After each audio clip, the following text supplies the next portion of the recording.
Goodness is often praised as the highest virtue. To be kind, generous, and selfless is seen as a noble path. But what happens when the pursuit of goodness becomes a burden? What if, in striving to be good, one loses their strength, autonomy, or clarity? From a Stoic standpoint, virtue is indeed the highest good, but it must be guided by wisdom, not by blind sentiment.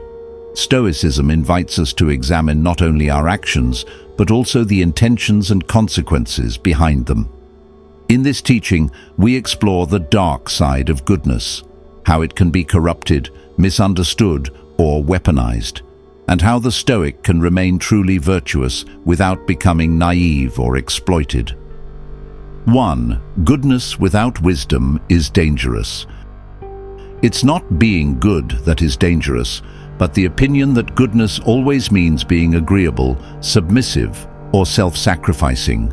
A good act without proper judgment can cause more harm than good. For example, giving endlessly to others while neglecting your own responsibilities, forgiving without boundaries and allowing harmful people to continue their behavior, saying yes to everything out of guilt or fear of being seen as unkind. Goodness must be tempered with phronesis, practical wisdom. Virtue is not just about intention, it's about right action in the right context. 2. The approval trap.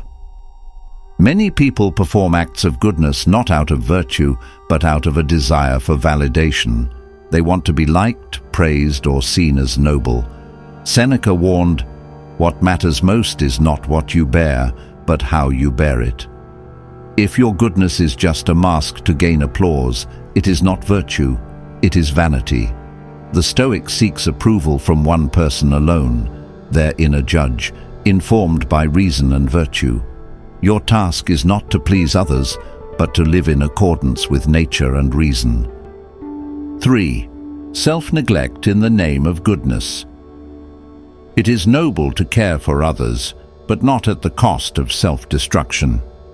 A person who burns themselves out for the sake of being good becomes ineffective and resentful. This is not Stoicism, it is self-sabotage disguised as virtue. Marcus Aurelius wrote, "A man must stand erect, not be kept erect by others." Goodness that depends on the destruction of your own stability is not sustainable.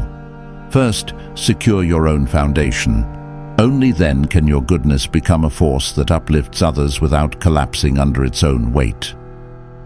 4. Manipulation through goodness. There are those who will exploit the goodness of others.